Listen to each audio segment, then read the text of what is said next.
Assalamualaikum warahmatullahi wabarakatuh. Apa kabar Ananda semua? Ketemu lagi dengan Ustazah dalam pertemuan yang kedua. Masih pada tematik IPA. Sekarang kita beralih ke subtema yang kedua, yaitu pahlawanku kebanggaanku. Masih sehat semua? Ya, semoga hari ini masih selalu dalam lindungan Allah Subhanahu wa taala. Ya, untuk subtema 2 kali ini kita akan belajar tentang pemantulan cahaya. Tetapi untuk lebih berkahnya pertemuan kita hari ini, kita buka dulu dengan sama-sama membaca basmalah. Bismillahirrahmanirrahim. Dan doa sebelum belajar. Raditu billahi robba wa bil islami dina wa bi muhammadin nabiyya wa rasulah.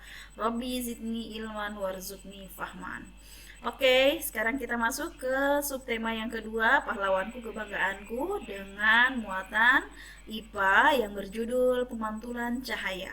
Nah, di sini kita akan belajar tentang macam-macam pemantulan cahaya. Oh ya, sebelum kita masuk ke pemantulan cahaya, Ananda semua Ustazah harapkan sudah menyiapkan buku tulis, alat tulis.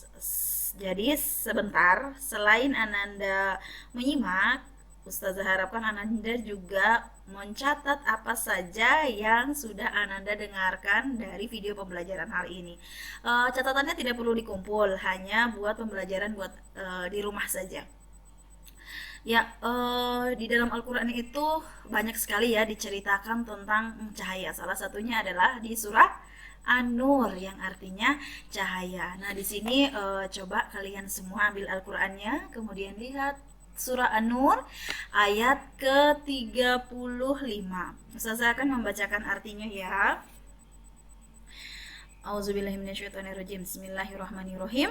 Allah memberi cahaya kepada langit dan bumi. Perumpamaan cahayanya seperti sebuah lubang yang tidak tembus, yang di dalamnya ada pelita besar. Pelita di dalam tabung kaca, dan tabung kaca itu bagaikan bintang yang berkilauan, yang dinyalakan dengan minyak dari pohon yang diberkahi, yaitu pohon zaitun, yang tumbuh tidak di timur dan tidak pula di barat, yang minyaknya saja hampir-hampir bisa menerangi, walaupun tidak disentuh api.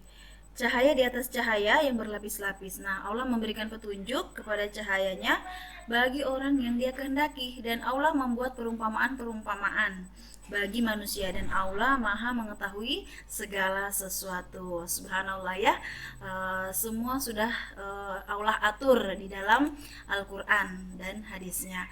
Kemudian untuk pemantulan cahaya sendiri, ada macam-macam pemantulan cahaya. Yang pertama adalah pemantulan cahaya yang teratur, yang kemudian ada pemantulan cahaya tidak teratur. Nah, untuk lebih jelasnya supaya Anda lebih paham yang seperti apa pemantulan cahaya teratur dan seperti apa pemantulan cahaya tidak teratur, ayo kita sama-sama lihat video pembelajaran berikut. Pemantulan cahaya. Saat mengenai benda bening, cahaya dapat menembus dan dapat diteruskan. Namun, jika cahaya mengenai benda gelap, cahaya akan dipantulkan kembali.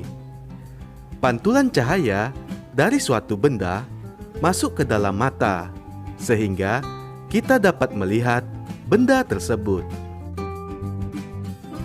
Berikut ini adalah macam-macam pemantulan cahaya. 1. Pemantulan cahaya teratur. Pemantulan cahaya teratur terjadi ketika cahaya mengenai benda yang memiliki permukaan rata. Contohnya, cermin datar dan permukaan air yang tenang.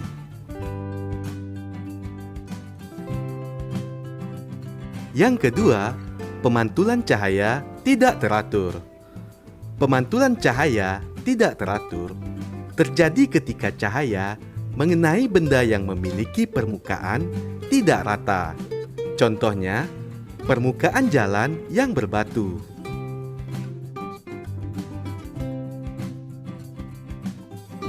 Ayo perhatikan contoh pemantulan cahaya teratur ini. Pemantulan teratur pada cermin. Selanjutnya, pemantulan teratur pada permukaan air danau yang tenang.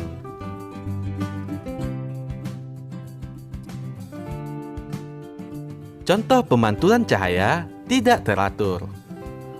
Pemantulan tidak teratur pada permukaan air yang bergelombang.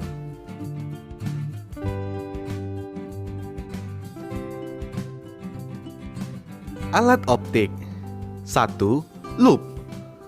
Lup terbuat dari sebuah lensa cembung. Lup dapat membantu kita melihat benda-benda berukuran kecil. Misalnya, tulisan di buku. Akan tetapi, perbesaran yang dilakukan lup terbatas. Dalam memperbesar suatu benda, lup menerapkan salah satu sifat cahaya, yaitu dapat dibiaskan. Benda yang dilihat dengan bantuan lup akan tampak lebih besar.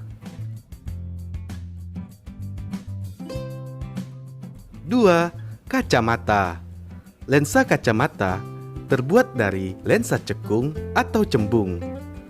Salah satu sifat lensa adalah dapat membelokkan cahaya. Cara kerja kacamata yaitu cahaya dari luar menembus lensa bening, lalu dibelokkan ke retina mata, sehingga kita dapat melihat benda lebih jelas. 3. Mikroskop.